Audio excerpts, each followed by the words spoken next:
Je peux encore sentir le froid de ce jour de Thanksgiving dans le Maine, la façon dont l'air m'a mordu les jointures alors que j'agrippais le volant en m'engageant dans la longue allée de gravier des Whitmore Estate. Les feuilles dorées étaient éparpillées sur le sol, craquant sous les pneus, et j'ai jeté un coup d'œil à Caleb, mon fils de 5 ans, profondément endormi dans son siège d'auto avec son ours en peluche sous le menton. Il avait l'air si paisible, inconscient du poids que je portais. J'ai enfilé mon seul bon blazer, celui que j'avais porté lors de mon dernier entretien d'embauche avant la faillite du cabinet d'architecte, et je tenais une tarte aux pommes faite maison dans une main, un cadeau soigneusement emballé dans l'autre. Ce n'était pas grand-chose, mais c'était mon offrande, ma façon de dire que j'essayais toujours, que je faisais toujours partie de cette famille, du moins c'est ce que je pensais. La maison d'enfance de Lydia se profilait devant moi, tout en briques et en lierre, une image de richesse que je n'aurais jamais égalée. J'avais été nerveuse toute la semaine à propos de ce dîner, mon premier vrai Thanksgiving avec sa famille depuis mon licenciement il y a 6 mois. Je voulais prouver que je n'étais pas l'échec qu'il pensait que j'étais. Je voulais qu'ils me voient comme plus que le gars qui ne pouvait pas répondre à leurs attentes. Mais ensuite je l'ai vu alors que je montais les marches du porche, mes bottes lourdes sur le bois, les yeux rivés sur un morceau de papier collé sur la porte d'entrée. Les mots m'ont frappé comme un coup de poing dans la poitrine, dîner de famille et au mari pauvre et raté. À haute voix, il était écrit au marqueur noir épais, audacieux et sans excuse, comme s'il était censé être vu de la route. Je m'arrêtai net, la tarte tremblant dans mes mains, le souffle coupé dans ma gorge et pendant un instant je ne pus bouger à l'intérieur. Je pouvais les entendre, les parents de Lydia, Dean et Hélène, rire près de la cheminée, le tintement des verres à vin, la voix forte de son frère Wade coupant le bavardage. Les fenêtres brillaient d'une lumière chaude et je les ai tous aperçus assis là, confortables et insouciants, comme si de rien n'était, comme si je n'existais pas. Personne n'a regardé, personne n'est venu à la porte. Ils ne le savaient même pas. J'étais là, à regarder ce panneau, sentant mon monde basculer. Je ne sais pas combien de temps je suis resté là, le froid s'infiltrant dans mes os, la tarte devenant lourde sous ma poigne. Mon esprit s'est emballé. Lydia était-elle au courant? Est-ce qu'elle l'a vu et n'a rien dit? Était-ce son idée ou juste la manière de sa famille de dire enfin ce qu'ils pensaient tous? J'avais envie de frapper à la porte, de crier, de demander des explications, mais mes bras ne bougeaient pas, ma voix ne venait pas au lieu de cela, je me suis penchée, lentement et délibérément, et j'ai posé la tarte sur la marche. C'était comme abandonner quelque chose de plus grand qu'un simple dessert. Puis j'ai sorti l'enveloppe de ma poche, le cadeau que j'avais passé des semaines à préparer, enveloppé dans un ruban d'or, et je l'ai placé à côté de la tarte. J'ai pris un stylo dans mon blazer, j'ai griffonné pour la famille sur une carte et je l'ai glissé sous le ruban. C'était tout ce qu'il me restait à leur donner et je ne savais même pas pourquoi je m'en souciais. Peut-être que c'était une habitude, peut-être que c'était de la fierté, ou peut-être que c'était juste le dernier brin d'espoir que je n'avais pas lâché. Pourtant, j'ai retourné mes bottes, redescendu les marches et me suis dirigé vers la voiture. Ma poitrine ressentait une douleur sourde et lourde qui se propageait à chaque respiration. Je n'ai pas regardé en arrière, je ne pouvais pas. Je me suis glissé dans le siège du conducteur, j'ai démarré le moteur et j'ai jeté un coup d'œil à Caleb dans le rétroviseur. Il dormait toujours, sa petite poitrine se soulevant et s'abaissant, inconscient du fait que son père venait d'être expulsé des vacances de sa propre famille. Je suis sorti de l'allée, le gravier crachant sous les pneus, et j'ai roulé dans la soirée sombre. Le signe n'arrêtait pas de clignoter dans mon esprit. Ces mollets m'ont brûlé. Je n'ai pas pleuré, même si j'avais l'impression que je pourrais le faire. Je n'ai pas crié, même si je le voulais. J'ai juste conduit mes mains liées sur le volant, me demandant comment j'en étais arrivé là et ce que j'étais censé faire maintenant. Ils avaient fait leur choix et à ce moment-là j'ai fait le mien. Je n'allais pas mendier, je n'allais pas me battre. J'allais m'en aller et j'allais leur laisser quelque chose qu'ils n'oublieraient jamais. Le trajet depuis le domaine de Whitmore semblait interminable, les phares traversant le crépuscule principal tandis que je revoyais tout ce qui m'avait conduit à ce panneau sur la porte. Au fait, je m'appelle Ethan Harper, et je suis marié à Lydia Whitmore depuis 6 ans maintenant, 6 ans à essayer de m'intégrer dans un monde qui n'a jamais voulu de moi. Elle venait d'un vieil argent, du genre à construire des domaines comme celui que je viens de quitter, avec des fonds en fiducie, des résidences d'été et un nom de famille qui ouvrait des portes. Je viens d'un petit appartement au-dessus d'une quincaillerie, d'une table à dessin couverte de copeaux de crayons et d'un père qui m'a appris à construire des choses de mes mains. J'étais architecte, ou du moins je l'avais été, jusqu'à ce que l'entreprise pour laquelle je travaillais s'effondre à cause de mauvais investissements il y a 6 mois. C'est à ce moment-là que tout a commencé à changer, lorsque je suis passé du statut de mari de Lydia à celui de fardeau à ses yeux et à celui de sa famille. Ça n'a pas toujours été comme ça. Quand nous nous sommes rencontrés, Lydia ne se souciait pas de mon compte bancaire. J'avais 28 ans, je venais de sortir de mes études supérieures et je travaillais tard le soir sur la conception d'immeubles de bureaux et de ponts. Elle avait 26 ans, une parajuriste qui se promenait dans le bureau de mon cabinet avec un café et un sourire qui me faisait oublier les délais. Nous étions assis par terre dans mon petit appartement en train de manger des plats à emporter et de rêver à un avenir, notre avenir. Elle riait de mes terribles blagues et je nous dessinais des petites maisons sur des serviettes. Nous nous sommes mariés lors d'une cérémonie tranquille, juste nous et quelques amis.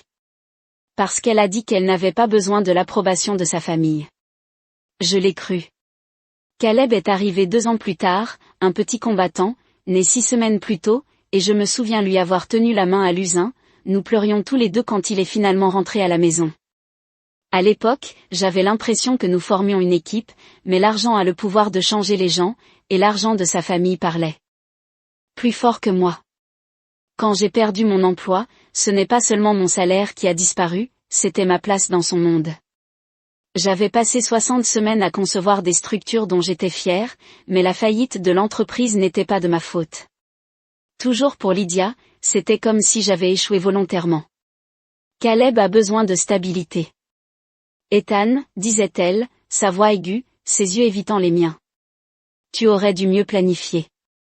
J'ai essayé d'expliquer que je ne l'avais pas vu venir, que je faisais tout ce que je pouvais des petits boulots en freelance, n'importe quoi pour nous maintenir à flot, mais cela n'avait pas d'importance.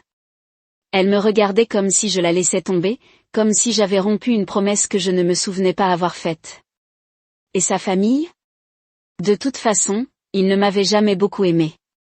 Son père, Dean, un avocat à la retraite avec une poignée de main à couper le souffle, m'a traité un jour de rêveur, comme si c'était une insulte.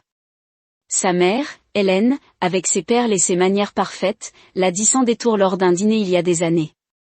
Lydia s'est mariée sous elle-même. J'en ai ri à ce moment-là, mais c'est resté. Wade, son frère était le pire, se vantant toujours de ses affaires immobilières, me souriant d'un air narquois comme si j'étais une affaire caritative qu'ils avaient prise en charge. Mais je n'ai pas abandonné. Après mon licenciement, j'ai accepté tous les emplois que je pouvais trouver, consultant pour de petites entreprises, dessinant des plans pour des projets locaux, et même rénovant des maisons à côté. Je restais à la maison avec Caleb pendant la journée, préparant les repas, l'aidant dans ses travaux manuels préscolaires, m'assurant que Lydia n'avait pas à lever le petit doigt à son retour de son travail dans un cabinet d'avocat. Je pensais que si je continuais à faire mes preuves, il verrait que je n'étais pas un échec. Mais les chuchotements ne se sont jamais arrêtés à chaque réunion de famille. J'attrapais les regards, le froncement de sourcils de Dean quand je parlais de mon travail, le soupir d'Hélène quand je disais que je ne pouvais pas me permettre un voyage chic, des commentaires sarcastiques sur le fait de subvenir aux besoins de la famille. Lydia a commencé à me jeter des regards trop froids pendant le petit déjeuner, à me demander comment je devais intensifier mes efforts. Elle passerait plus de temps chez ses parents, nous laissant derrière moi et Caleb, comme si elle avait honte de nous. Je lui demandais ce qui n'allait pas mais elle haussait simplement les épaules et disait « Tu ne comprendrais pas ». Et puis vint Thanksgiving. J'avais passé des semaines à le planifier, voulant leur montrer. J'étais toujours là, toujours en train de me battre. J'ai fait cette tarte avec des pommes de toutes pièces. J'avais choisi moi-même une recette que ma mère m'avait apprise avant son décès. Le cadeau que j'avais laissé sur le porche n'était pas non plus une chose de dernière minute.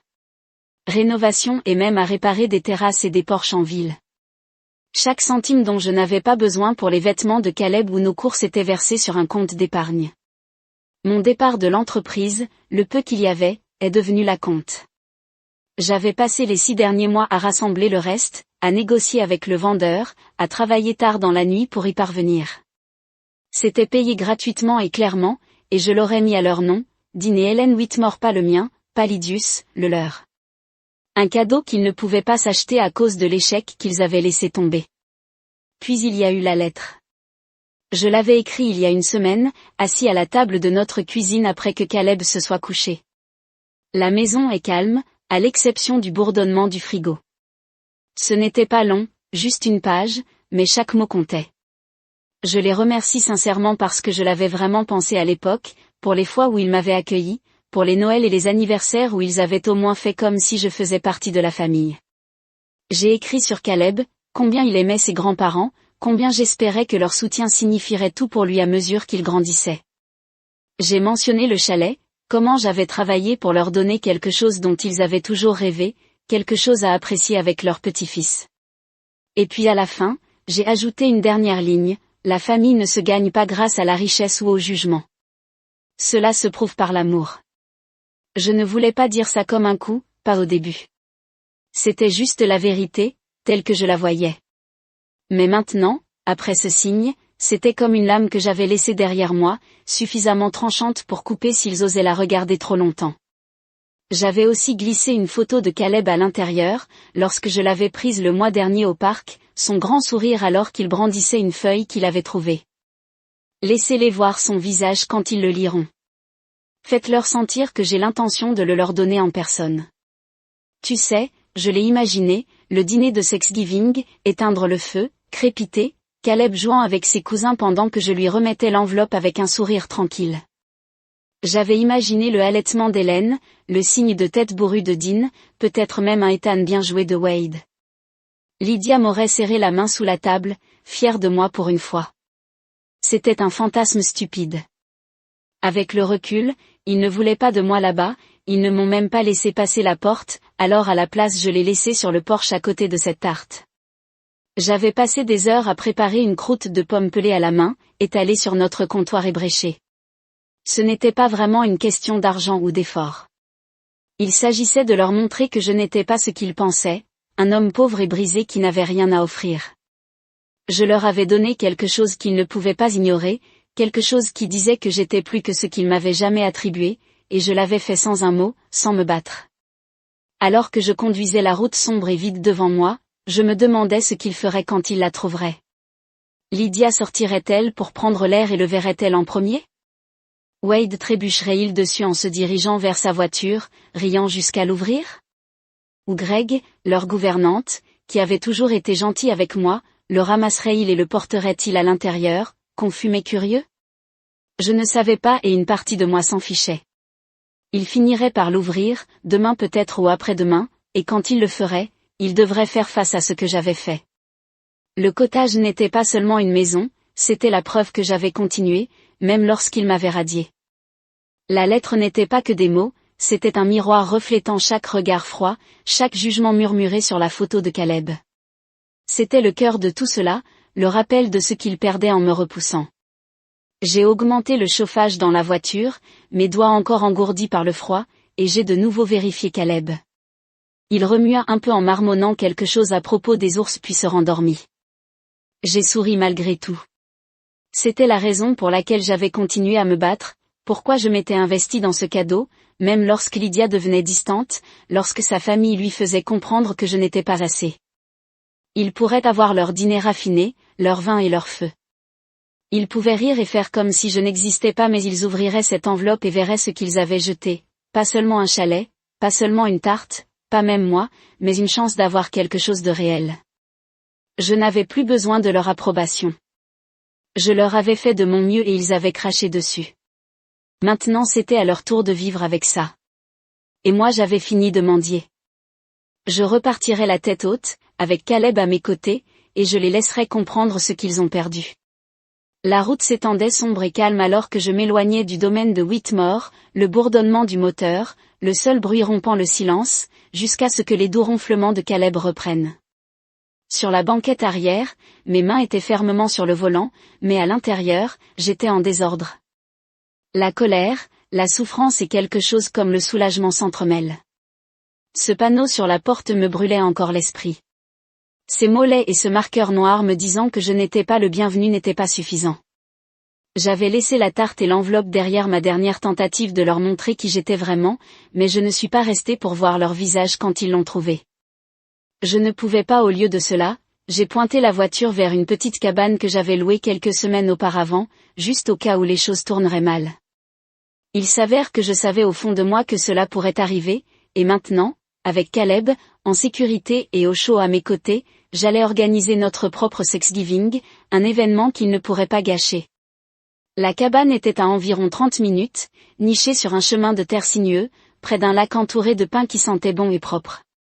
Quand j'ai baissé la fenêtre, ce n'était pas grand-chose, un appartement d'une seule pièce avec un porche affaissé, une cheminée en pierre et une cuisine à peine assez grande pour nous deux, mais c'était à nous pour la nuit. Je l'avais réservé sur un coup de tête, en me disant que c'était un plan de secours si le Whitmore avait trop de choses à gérer. Je ne m'attendais pas à en avoir autant besoin. Je me suis arrêté alors que la dernière lumière disparaissait du ciel, les phares attrapant le bois brut des murs de la cabine. Caleb a remué lorsque j'ai coupé le moteur, clignant des yeux endormis. Sommes-nous à grand-mère, marmonna-t-il en se frottant le visage. Je me forçai à sourire en le débouclant.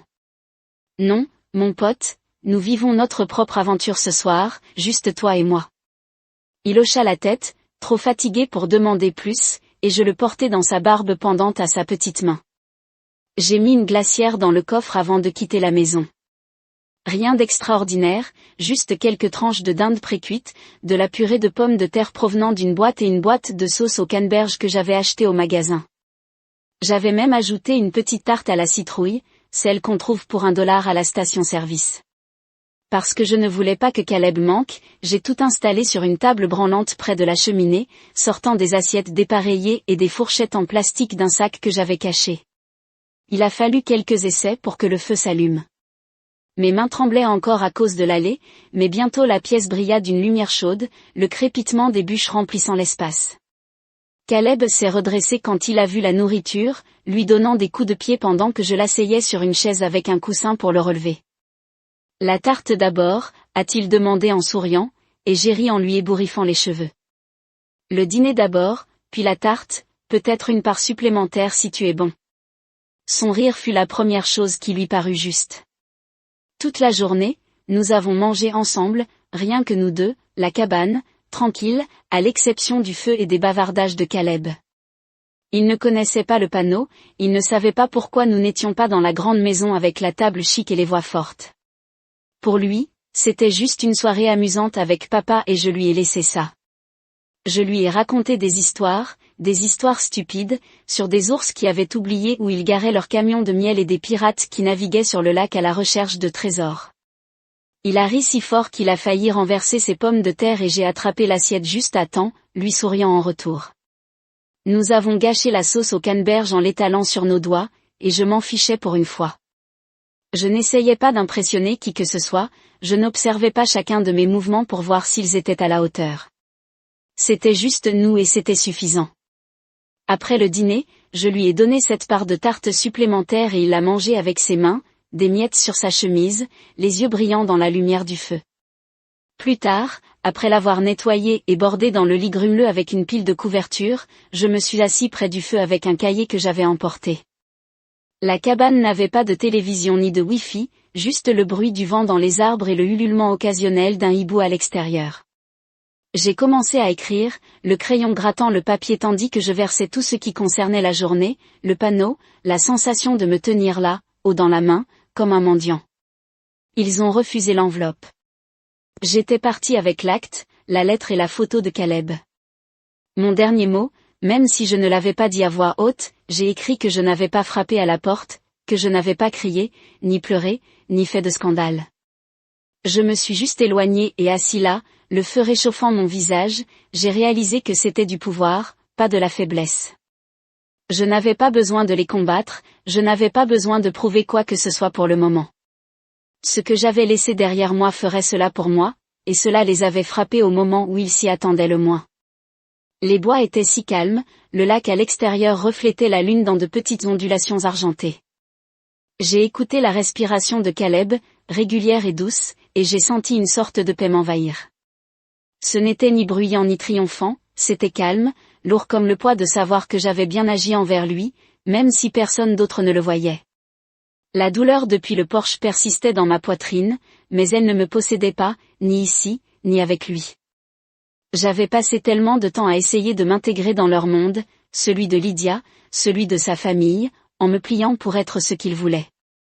Mais ce soir, dans cette petite cabane au sol grinçant et à l'air enfumé, je n'étais pas obligé de le faire. J'étais le père de Caleb et c'était plus que suffisant. Ils pourraient avoir leur grand dîner, leur feu, leur rire. J'ai eu ça, un repas en désordre, un enfant qui riait, un feu que j'avais moi-même allumé. Et alors que je fermais le cahier et me penchais en arrière pour regarder les flammes danser, je savais que j'avais fait le bon choix. Je m'étais éloigné mais je n'avais pas perdu. Je leur avais donné de quoi mâchouiller et j'avais gardé ce qui comptait le plus. Demain, ils découvriraient ce qu'ils avaient jeté. Ce soir, j'étais libre. Le matin après Thanksgiving, je me suis réveillé au son de Caleb tapant une cuillère contre son assiette vide, les petits tintements résonnant dans la cabine comme un appel au réveil. Le feu s'était éteint pendant la nuit, laissant l'air froid, et je pouvais voir mon souffle alors que je sortais du lit grinçant, mon dos souffrait du matelas mince, mais je lui souriais quand même, ses cheveux en bataille se dressant alors qu'il me souriait. « Encore une tarte, papa ?» a-t-il demandé, plein d'espoir, et j'ai ri en me frottant les yeux. « Le petit déjeuner d'abord, champion, ensuite nous verrons ?» Il a gémi mais n'a pas discuté, et je me suis dirigé vers la glacière pour sortir du pain et du beurre de cacahuète. La cabane était toujours calme, le lac dehors plat et gris sous un ciel nuageux, et pendant un instant, j'ai eu l'impression que le monde n'était que nous, moi et Caleb, à l'abri de tout ce qui s'était passé la nuit précédente. Mais ensuite je me suis souvenu de mon téléphone. Je l'ai éteint après avoir quitté le domaine de Whitmore, ne voulant pas faire face à ce qui pourrait arriver. Ensuite, assis là avec un morceau de pain grillé à la main, j'ai pensé qu'il était temps d'y faire face.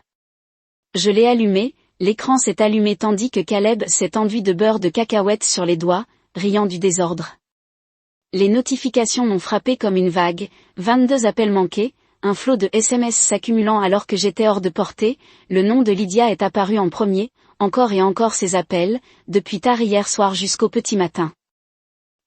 Puis Hélène, sa mère, avec 3 appels vers minuit, son frère avait essayé 2 fois, il y avait même quelques numéros que je ne reconnaissais pas, probablement des cousins ou quelqu'un d'autre de cette grande famille bruyante. J'ai regardé l'écran, le ventre serré, et j'ai fait défiler les textes. Ils ont commencé à être confus, puis sont devenus brusques. Qu'est-ce que c'est, Hélène? Est-ce une vraie Lydia? Tu as acheté le cottage, puis celui qui m'a fait rire aux éclats, un son amer qui a poussé Caleb à me regarder. Lydie encore. Tu as humilié mes parents. J'ai raccroché le téléphone en secouant la tête, le rire s'estompant en quelque chose de plus froid, je les ai humiliés après ce qu'ils m'ont fait, après ce panneau sur la porte, audacieux comme le jour, me disant que je n'étais pas le bienvenu dans leur maison, leur famille. Elle avait du culot. Je n'ai pas répondu, pas encore. Je suis resté assis là à étaler du beurre de cacahuète sur une autre tranche de pain pour Caleb, mon esprit s'emballant. Ils ont dû trouver l'enveloppe, probablement tard hier soir, après que le vin ait ralenti et que quelqu'un ait remarqué la tarte posée là sur le porche. Je pouvais l'imaginer, Hélène sortant pour fumer une cigarette ou Greg, la gouvernante le repérant en fermant à clé. Il l'apporte au curieux et l'ouvre devant tout le monde. L'acte de propriété du cottage cédé à Dean et Hélène aurait d'abord été une véritable chose légale, et non une vaine promesse. Puis la lettre, mes mots lus à haute voix dans ce salon chic, les remerciant, parlant de Caleb, se terminant par cette phrase sur la famille et l'amour. Sur la photo de Caleb, son grand sourire les regardant. Je me demandais qui l'avait lu. Était-ce Lydia, dont la voix tremblait lorsqu'elle réalisait ce que j'avais fait? Ou Dean, bourru et silencieux, en ressentant le poids? Je parie que le sourire narquois de Wade est tombé de son visage quand il a vu l'acte. Il saurait que je ne bluffais pas en disant que j'avais passé des mois, des nuits tardives, à me débrouiller pour leur offrir quelque chose qu'ils ne pouvaient pas acheter eux-mêmes, quelque chose issu de l'échec qu'ils avaient expulsé. Caleb tira sur ma manche, me ramenant au moment présent. « Papa, ça va ?» demanda-t-il, son petit front plissé. J'ai hoché la tête, me forçant à sourire. « Ouais, mon pote, je pensais juste qu'il n'avait pas besoin d'être au courant des appels, des SMS, du désordre qui m'attendait à l'extérieur de cette cabane. » Je lui ai tendu le toast et il l'a pris joyeusement en discutant à nouveau des ours. Pendant que je décrochais le téléphone et faisais défiler encore, pas d'excuses, je n'en ai remarqué aucune, juste du choc et des accusations comme si j'avais fait un truc pour les faire mal paraître. Mais le texte de Lydia sur l'humiliation de ses parents restait gravé dans ma tête. Comment étais-je le méchant ici? J'étais arrivé avec une tarte et un cadeau, prêt à m'asseoir à leur table, et ils avaient mis une pancarte me disant que je n'étais pas à ma place. Si quelqu'un était humilié, c'était moi, debout là sur ce porche, me sentant comme de la saleté pendant qu'ils riaient à l'intérieur. Mais maintenant les rôles s'étaient inversés et cela ne leur plaisait pas de chance. J'ai jeté le téléphone sur la table, le laissant claquer contre le bois. Je n'allais pas rappeler, je n'allais pas envoyer de SMS. Qu'y avait-il à dire? Ils avaient fait leur geste et j'avais fait le mien. L'enveloppe était ma réponse, meilleure que n'importe quel cri, allumette ou claquement de porte. Je leur avais donné le cottage dont ils rêvaient, une lettre exposant la vérité et une photo du petit-fils qu'ils avaient blessé en me repoussant. Si cela les embarrassait, tant mieux, ils le méritaient. Je me suis penché en arrière sur la chaise en regardant Caleb lécher le beurre de cacahuète de ses doigts et j'ai senti un étrange calme m'envahir. Je n'avais plus besoin de les combattre. Je n'avais pas besoin de m'expliquer. Ils le comprendraient ou non. De toute façon, j'avais fini de courir après leur approbation. Le reste de la matinée se passa lentement et facilement. J'ai emmené Caleb dehors pour sauter des rochers sur le lac, l'air froid nous mordant le nez alors qu'il applaudissait. À chaque fois, on rebondissait 2 fois. Nous n'avons pas parlé du Whitmore, ni de Lydia, ni du panneau, ni des appels. C'était juste nous, l'eau, les arbres et le son de son rire traversant le silence. Mon téléphone restait sur la table à l'intérieur, sonnant de temps en temps, mais je l'ignorais. Il pouvait attendre, il le pouvait encore. J'avais passé 6 ans à essayer de leur suffire, 6 ans à avaler leur jugement, leurs pièges, leurs petits tests. La nuit dernière, ils ont franchi une ligne et je suis parti. Mais je n'avais pas seulement marché. Je leur avais laissé quelque chose avec quoi s'étouffer et alors que je restais là à regarder Caleb lancer une autre pierre, je savais que je n'avais pas besoin de leur voix dans mon oreille pour me dire ce qui allait suivre. Je le découvrirais moi-même avec lui. Ils pourraient garder leur grande maison et leur dîner raffiné. J'avais ça et c'était plus que ce qu'ils m'avaient jamais donné. Le soleil de l'après-midi était bas sur le lac lorsque mon téléphone a sonné, coupant à nouveau le calme de la cabane où Caleb et moi jouions avec un jeu de cartes que j'avais trouvé dans un tiroir. Il essayait d'en construire une maison bancale, riant à chaque fois qu'elle tombait, et je riais à moitié le regardais. Lorsque l'écran s'est allumé avec un nom, je ne m'attendais pas à Théo, le cousin de Lydia, le seul de sa famille à m'avoir jamais traité comme une personne, plutôt que comme un problème. J'ai hésité, mon pouce survolant le bouton, puis je l'ai ramassé. Caleb m'a jeté un regard curieux, mais je lui ai fait signe de continuer et me suis dirigé vers la fenêtre, en gardant ma voix basse. « Et Théo, dis-je, me préparant à tout ce qui allait arriver. » Sa voix était un peu précipitée, un peu amusée. « Ethan mec, tu n'as aucune idée de ce que tu as fait. Ils ont ouvert cette enveloppe au brunch aujourd'hui. C'est le bordel ici. » Je m'appuyais contre le mur, regardant l'eau, mon cœur s'accélérant. Brunch 1. Alors ils l'ont trouvé, Théo. Laissa échapper un petit rire, du genre à dire qu'il n'y croyait pas non plus. Ouais, ils l'ont trouvé. Greg l'a apporté ce matin, il a dit qu'il avait vu la tarte et l'enveloppe sur le porche en arrivant. Au début, il a pensé que c'était une livraison, mais ensuite il a vu votre écriture. Ils avaient tous la gueule de bois en train de cueillir les restes. Quand Hélène l'ouvrit, le visage de Oudéo devint pâle, comme s'il avait vu un fantôme. Hélène a crié en fait, Ethan a crié quand elle a vu l'acte. Et puis votre lettre a été lue à haute voix. C'était brutal. Je n'ai rien dit pendant une seconde, j'ai juste laissé ça pénétrer. Brutal. Bien, je pensais chaque mot, mais l'entendre les frapper comme ça leur semblait différent, plus net, plus réel. Qu'ont-ils fait? Ai-je demandé en gardant mon ton même si mon esprit s'emballait. Théo soupira comme s'il était encore en train de le traiter lui-même. Dean s'est levé et est sorti, n'a pas dit un mot, a juste quitté la pièce. Hélène a commencé à pleurer en disant, ils n'ont jamais eu l'intention de vous faire du mal, et nous le savons tous. Wade a essayé d'en rire, mais on pouvait dire qu'il était secoué, il n'arrêtait pas de marmonner que vous n'auriez pas pu vous le permettre. Lydia est restée assise là à regarder la table jusqu'à ce que quelqu'un lui pose des questions sur le panneau. C'est à ce moment-là que c'est devenu compliqué. J'ai haussé un sourcil, même s'il ne pouvait pas le voir, le signe. La voix de Théo baissa comme s'il me disait un secret. Ouais, Greg a pris la parole, il a dit qu'il avait vu Wade l'enregistrer sur la porte hier après-midi. Wade a essayé de le nier, a dit que c'était une blague, mais personne n'y a cru. Lui lança Hélène d'un ton sec. Dean est revenu et a juste lancé un regard noir. C'était comme si toute la pièce tournait sur elle-même. J'ai laissé échapper un lent souffle en l'imaginant, leur petit brunch parfait, toutes les assiettes raffinées et les sourires suffisants se brisant lorsque ma lettre leur arrivait. Patauger avec le panneau ne m'a pas surpris. Il avait toujours été le plus bruyant à mon sujet, n'étant pas toujours à la hauteur en parlant de mon travail ou de mon compte bancaire. Mais l'entendre confirmer, sachant qu'il était allé aussi loin, m'a fait serrer la mâchoire. Donc ils se battent maintenant. J'ai demandé à Théo en riant, mais ce n'était pas content. Se battre est un euphémisme. C'est comme si tu avais largué une bombe, Ethan. Cet acte du chalet les a jetés. Ils ne pouvaient pas comprendre comment vous aviez fait. Et la lettre à l'homme, cette ligne sur la famille et l'amour. Ça les a fait taire. Personne n'a ri après ça, personne n'a défendu le signe.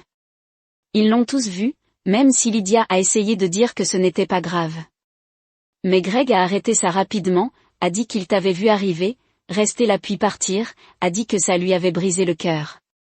J'ai avalé difficilement l'image de Greg aux cheveux gris et silencieux qui m'observait depuis une fenêtre, coincé dans ma gorge.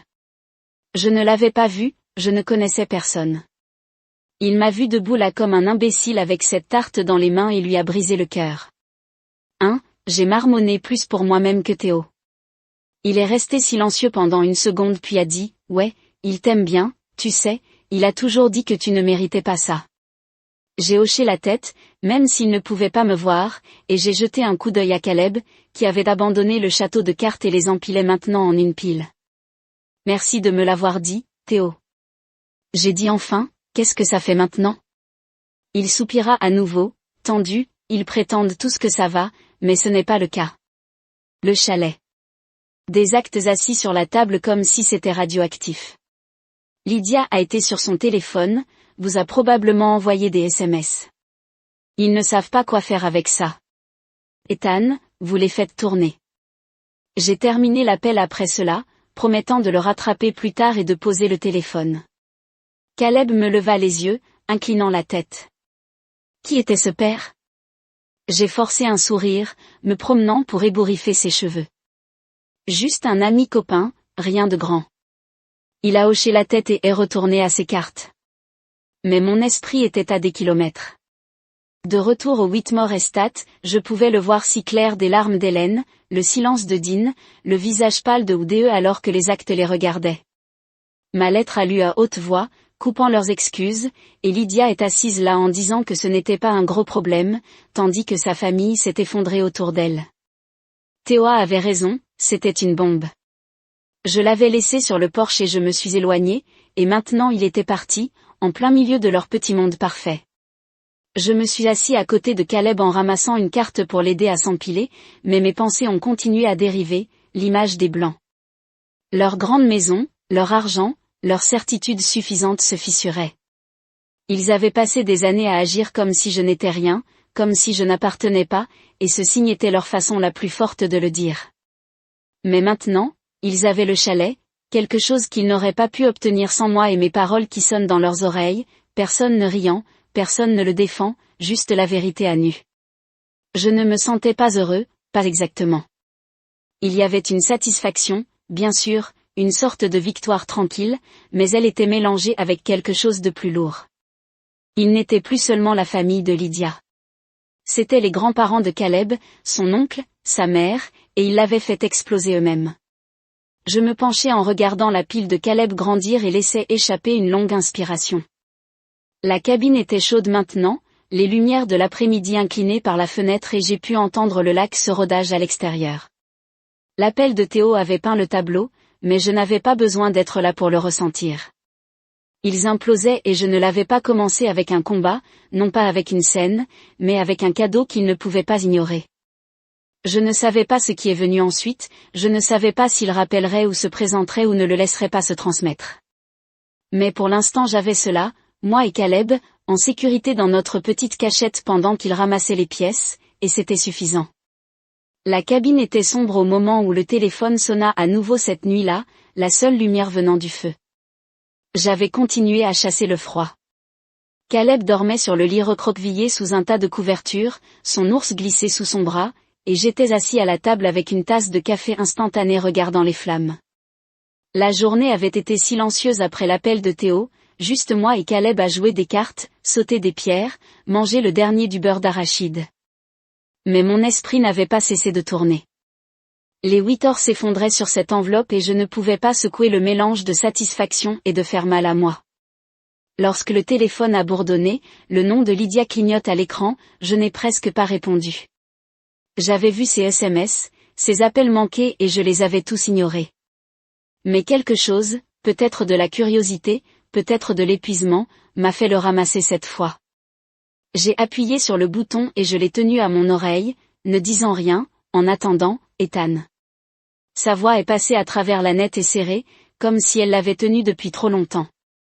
Je suis resté silencieux, la laissant remplir l'espace. Vous auriez pu me parler, a-t-elle dit, et je pouvais entendre l'avantage, le blâme. Vous n'aviez pas à le faire comme ça, laissant cette chose sur le porche en faisant une scène. J'ai pris une gorgée de café lente, laissant ces mots pendre là-bas mon se resserrer. Une scène? C'est ce qu'elle a appelé. Je pose la tasse, faisant attention de ne pas le laisser cliqueter et finalement parler, ma voix basse et stable. Vous ne m'avez pas parlé lorsque vous avez vu le signe, Lydia, vous n'êtes pas sortie, vous n'avez même pas demandé si j'étais là.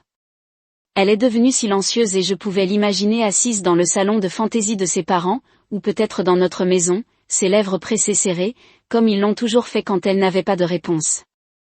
Je me penchai en arrière sur la chaise en regardant le feu, le craquement plus fort que sa respiration. À l'autre bout, je me suis présentée avec Caleb, avec une tarte que j'ai faite, avec un cadeau pour lequel j'ai passé des mois à travailler. Dis-je en le gardant calme, bien que chaque mot se sente comme une pierre que je laissais tomber et que vous laissiez tout ce signe reposer là. Vous ne vous en fichiez pas si je l'ai vu. Vous ne vous en souciez pas si je me tenais là-bas comme un étranger pendant que vous riez à l'intérieur. Alors ne me dis pas, j'aurais dû te parler. J'ai essayé d'être là, vous ne l'avez pas fait. Elle n'a rien dit pendant un long moment et je me suis demandé si elle la rejouait. Nuit de Thanksgiving, moi tirant le panneau et le marqueur noir me regardant. L'avait-elle vu avant mon arrivée? M'a-t-elle regardé partir? Je n'ai pas demandé. Je ne voulais pas d'excuses, Ethan, ce n'était pas censé être comme ça. Elle a finalement dit, plus douce maintenant, en plaidant presque, Wade, la mise en place. Il pensait que c'était drôle. Je ne savais pas jusqu'à ce que je la coupe de ma voix, même, mais plus difficile maintenant. Jusqu'à quand, Lydia, jusqu'à ce que je sois déjà partie, jusqu'à ce que Greg dise à tout le monde au brunch. Vous me dites que vous avez assis le dîner en sachant que je n'étais pas là et je ne me demandais pas pourquoi elle n'avait pas répondu. Et ce silence a dit plus que tous les mots. J'ai frotté mon visage avec ma main libre, le chaume rugueux contre ma paume. Vous n'avez pas perdu votre réputation avec cette enveloppe. Dis-je, laissant la vérité s'installer entre nous. Vous avez perdu un mari. Vous avez perdu le respect de votre fils, bien qu'il ne le sache pas encore. C'est sur toi, pas moi. J'ai entendu son souffle attelé comme si elle pouvait pleurer, mais je ne me suis pas arrêtée. Je vous ai donné un chalet, quelque chose que vos parents voulaient pendant des années. Je vous ai donné une lettre disant ce que vous signifiez tous pour moi, ce que j'espérais, Caleb, et vous m'avez donné un panneau me disant que je ne suis pas assez bon. C'est là que nous en sommes. Elle a essayé de parler, sa voix se brisait. Ethan, s'il vous plaît, pouvons-nous simplement parler, nous rencontrer quelque part? Je peux expliquer, mais j'ai secoué la tête, même si elle ne pouvait pas le voir. Je n'ai pas besoin d'explication, Lydia. J'avais besoin de toi pour me défendre et tu ne l'as pas fait. J'ai entendu tout ce que je dois savoir de ce que vous n'avez pas dit. J'ai terminé l'appel, en fixant le téléphone avec un bruit sourd, mes mains stables mais mon intérieur se retournant. Je me suis assis là à regarder le feu, les bûches apparaissant alors qu'il brûlait. Elle avait supplié de parler, mais qu'est-ce qu'il y avait? J'avais passé 6 ans à essayer de la joindre, à essayer d'être l'homme qu'elle voulait, celui de sa famille ne se moquerait pas, et elle les laisserait Wade Tapp qui s'inscrire, les laisse rire. Alors que je me tenais à l'extérieur comme quelqu'un, je repensais à l'appel de Théo, comment elle a essayé de le minimiser au brunch comme si ce n'était rien. Peut-être que ce n'était pas pour elle, peut-être que je n'étais rien depuis un moment maintenant et je ne l'avais pas vu. La douleur dans ma poitrine a grandi, non seulement de la trahison, mais de la prise de conscience que le Lydia que j'avais épousé, celui qui m'aimait quand je n'avais rien, était parti. L'argent, sa famille, leur approbation, tout l'avait noyé. Caleb marmonna dans son sommeil, roulant, et je me suis levé pour ranger la couverture plus serrée autour de lui. Son visage était paisible, doux dans la lumière du feu, et j'ai brossé une main sur ses cheveux. Il ne savait pas que sa mère avait appelé, ne savait pas ce que ce signe disait. Il savait juste que j'étais ici et c'était suffisant pour lui. Je suis retourné à la table en ramassant mon café, mais il était devenu froid. Peu importe, je l'ai bu quand même, laissant l'amertume correspondre au goût dans ma bouche. La voix de Lydia continuait de faire écho, « Vous avez humilié. » Mes parents et moi avons presque ri à nouveau. Ils s'étaient humiliés. Et elle ne pouvait pas le voir, le chalet, la lettre, la photo de Caleb. Il ne s'agissait pas de les embarrasser, il s'agissait de leur montrer ce qu'ils avaient jeté. Et maintenant, elle voulait expliquer. Trop tard, je pose la tasse et me penchai en avant, posant mes coudes sur mes genoux, regardant le feu s'éteindre. Je ne me sentais pas victorieux, pas vraiment. Je me sentais fatigué. Fatigué de me battre pour un endroit que je n'ai jamais, fatigué d'espérer qu'elle se battrait pour moi. Elle ne l'avait pas fait. Quand il comptait. Je m'étais éloigné de ce porche avec Caleb, avec ma dignité, et je les laissais faire face au gâchis. Elle pouvait appeler tout ce qu'elle voulait, supplier tout ce qu'elle voulait. Je ne courais pas en arrière, pas cette fois. Le téléphone est resté silencieux après cela et je l'ai laissé. La cabine a grincé autour de moi la nuit, en appuyant sur et je me suis assis là seule, mais pas vide, sachant que j'avais dit ce que j'avais besoin. Elle avait perdu plus que moi et elle le comprenait finalement. Pour l'instant, j'avais Caleb, et c'était tout ce que je devais m'accrocher. La cabine était calme le lendemain matin, le feu a longtemps, froid, juste un tas de cendres dans le foyer. Alors que je m'asseyais sur le bord du lit en regardant Caleb Sled, sa petite poitrine se leva et tomba sous les couvertures, son ours est toujours serré, et je ne pouvais pas m'empêcher de sourire à quel point il avait l'air paisible. L'appel de Lydia hier soir s'est attardé dans ma tête, sa voix, sharpe puis douce, me suppliant de parler, mais je l'avais arrêté. Je ne lui ai pas le devoir, pas après tout. Le téléphone était assis silencieux sur la table maintenant et je n'étais pas pressé de le vérifier. Au lieu de cela, je me suis levé, j'ai tiré sur ma veste et je suis sorti pour respirer l'air croustillant du lac. L'eau était encore, les arbres nus contre le ciel gris, et je laisse mon esprit déviation, pas vers le signe, pas à l'enveloppe, mais au début, à la façon dont Lydia et moi avons commencé avant que l'argent et le jugement de sa famille ne construisent un mur entre nous. Je devais me souvenir, ne serait-ce que pour comprendre où tout s'est mal passé. Nous nous sommes rencontrés il y a 8 ans, à l'époque où je grimpais encore sur l'échelle du cabinet d'architecte dessiner des dessins.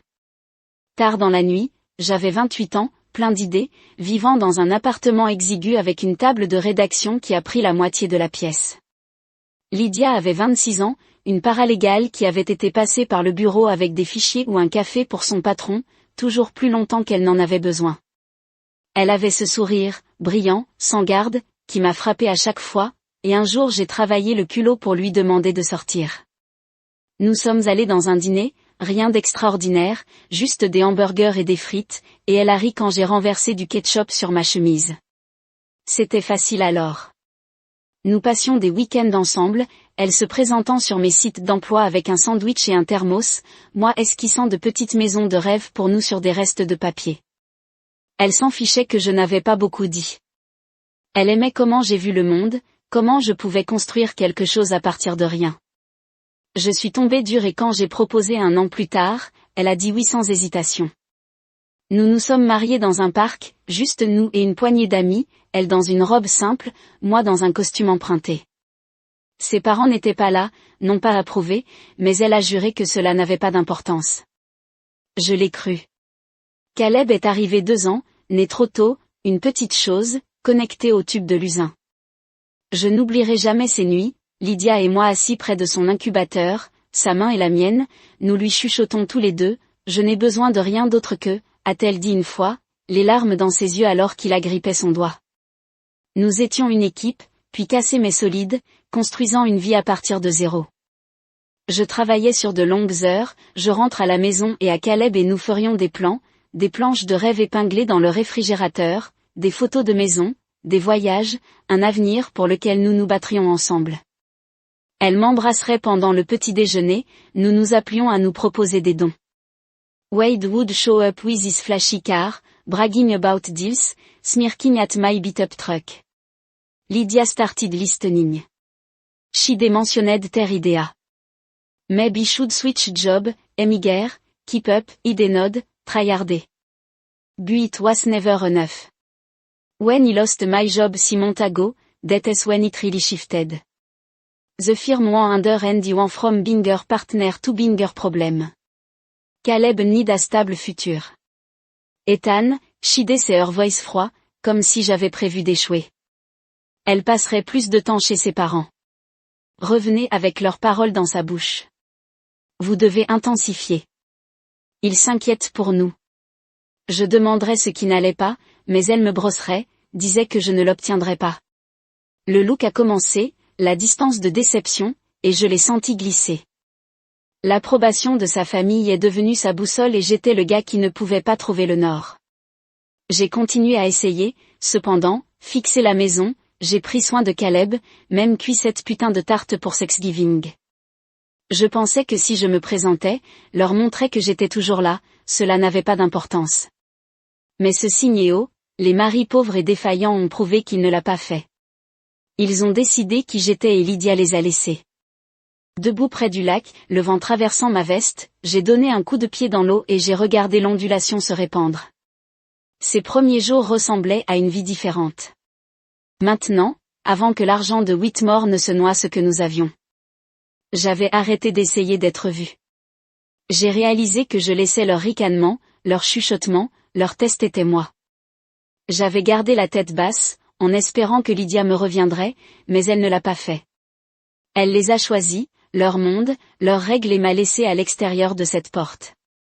La douleur m'a frappé fort, non seulement de la trahison, mais de la perte. Le Héride aimait, celui qui s'asseyait avec moi dans le NICU, qui se moquerait de mes croquis stupides. Que Lydia avait disparu, enterrée sous des attentes que je ne pouvais pas répondre. J'ai entendu le cabin d'or cric et Caleb se glissa la tête, se frottant les yeux. « Papa, j'ai faim » a-t-il appelé, et je me suis retournée, forçant un sourire. Buddy à venir. Je suis retournée, le passé est toujours lourd sur moi, mais sa voix m'a fait avancer à l'intérieur. Je l'ai fait toast à l'écouter bavarder sur les ours, et j'ai laissé les souvenirs s'installer. Je m'étais éloignée de ce Porsche, d'elle, parce que je devais, pas seulement pour moi mais pour lui. Lydia n'avait pas combattu pour nous, pas alors, pas maintenant, et je ne pouvais pas continuer à l'attendre aussi. Le signe était leur ligne dans le sable, et je l'avais traversé dans l'autre sens. Je me suis assis avec Caleb en le regardant manger et savais que j'avais arrêté de chasser un fantôme. Le passé a été fait.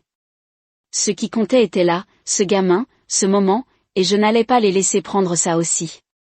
Une semaine s'est écoulée depuis que Thanksgiving et la cabine étaient longues derrière nous, remplacées par le bourdonnement familier de notre petite maison à la bordure de la ville. J'ai gardé mon téléphone sur le silence la plupart du temps, laissant les appels et les SMS de Lydia s'accumuler sans réponse, se concentrant plutôt sur Caleb, le gardant nourri, heureux, inconscient de la tempête que j'avais laissé brasser au Whitmore Estate. Les jours étaient simples, le petit déjeuner ensemble, se promenade dans le parc, moi esquissant des dessins indépendants à la table de la cuisine pendant qu'il jouait avec ses jouets. Mais le calme s'est cassé un matin lorsque le courrier est venu, une enveloppe simple sans adresse de retour glissant dans la fente. Je l'ai ramassé mon instinct en me disant que c'était d'eux. Et bien sûr, l'écriture était Dean, Blocky, deliberate, le genre qu'il a utilisé sur les papiers juridiques à l'époque de son avocat. Je l'ai mis sur le comptoir non ouvert et j'ai fait ma journée, mais il était assis là comme un poids que je ne pouvais pas ignorer. Le soir, avec Caleb endormi à l'étage, j'ai versé un verre d'eau, je me suis assis et je l'ai déchiré. La lettre était courte, juste une page, écrite à l'encre noire sur du papier ordinaire. Dean a commencé avec mon nom, Ethan, et est allé directement dedans. Pas de petite conversation. Il s'est excusé, clair et simple. Aucune excuse clouée, a dit qu'il n'oublierait jamais la honte de lire ma lettre à haute voix sur la photo de brunch, Caleb le regardant de l'enveloppe tandis que mes paroles sur la famille et l'amour étaient suspendues dans les airs. Il a écrit qu'il avait eu tort, pas seulement sur le signe mais sur moi, sur la façon dont il m'a traité toutes ces années, a dit qu'il laisserait. La fierté et les attentes le aveuglaient et il l'a regretté. La dernière ligne a frappé le plus durement, j'aimerais avoir la chance de rencontrer mon petit-fils si vous le permettez. Aucune demande, pas de voyage de culpabilité, juste une demande. J'ai plié le papier, je l'ai posé et j'ai regardé la table mon esprit tournant. Dean Whitmore, l'homme qui m'avait appelé le rêveur comme c'était une malédiction, qui m'avait à peine serré la main à mon propre mariage, demandait le pardon. Je ne savais pas quoi ressentir, la colère, l'incrédulité, peut-être un sentiment d'espoir ? Je ne voulais pas l'admettre. 2 jours plus tard, mon téléphone a sonné pendant que je fixais le déjeuner, du fromage grillé pour Caleb qui coloriait à la table.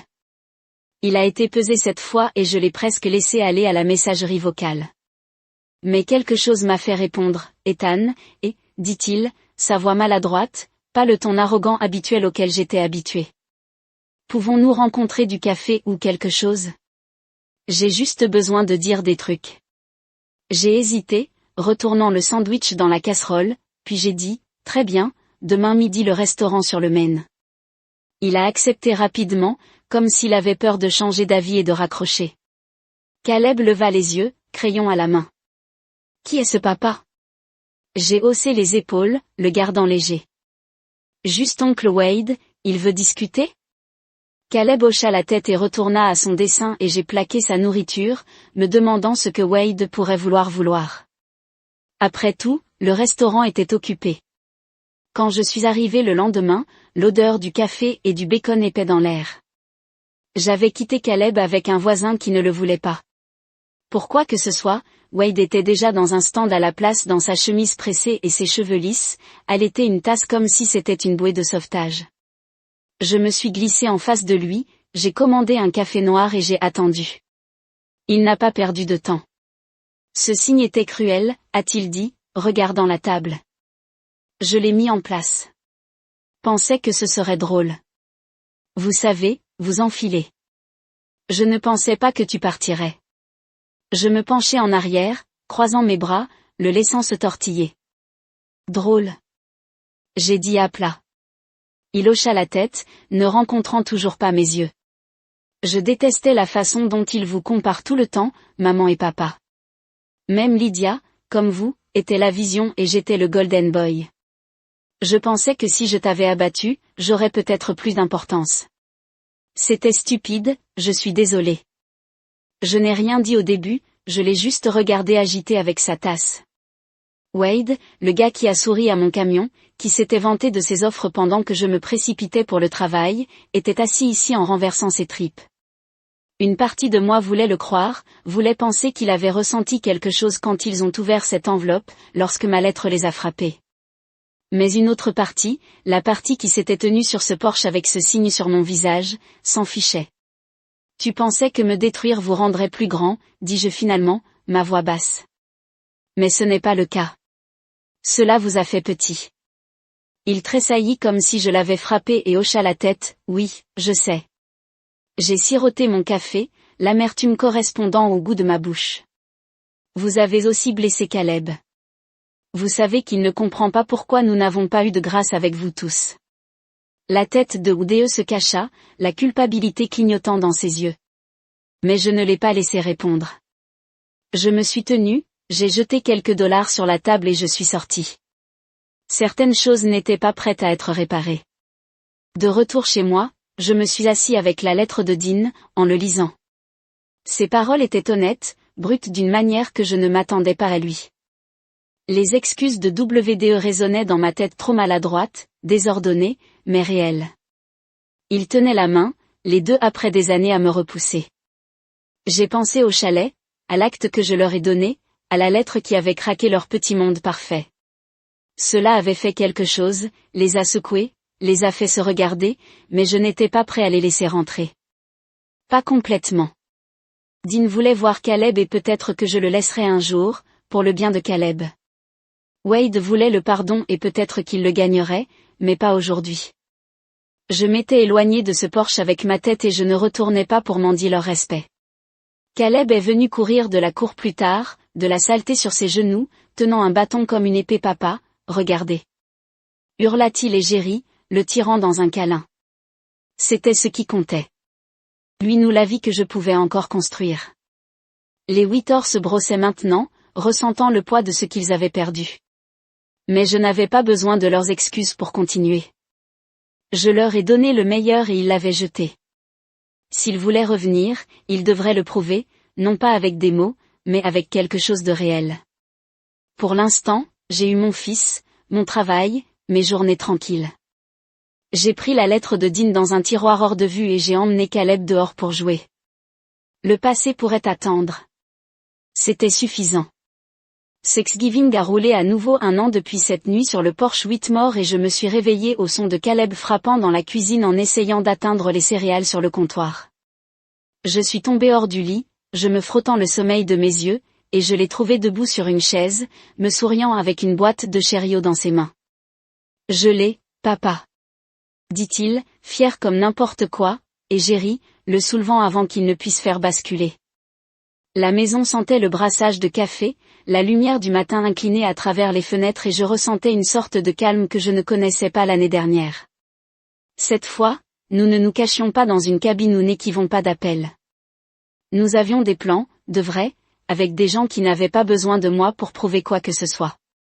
J'avais commencé à faire du bénévolat au centre communautaire il y a quelques mois, aidant à réparer l'endroit avec des compétences en menuiserie et en rédaction, et ils nous avaient invités à leur repas de Thanksgiving. Pas de domaine de fantaisie, pas de signe de marqueur noir, juste une pièce chaleureuse pleine de gens qui deviendraient amis. Nous nous sommes habillés, Caleb, dans un petit pull. J'avais trouvé dans une friperie, moi dans une flanelle qui avait connu des jours meilleurs et dirigé une casserole de pain de maïs que j'avais cuit, cachée sous mon bras. Le centre bourdonnait à notre arrivée, des tables installées avec des assiettes inadéquates, des enfants qui courent, l'air épais avec l'odeur de la dinde et de la sauce.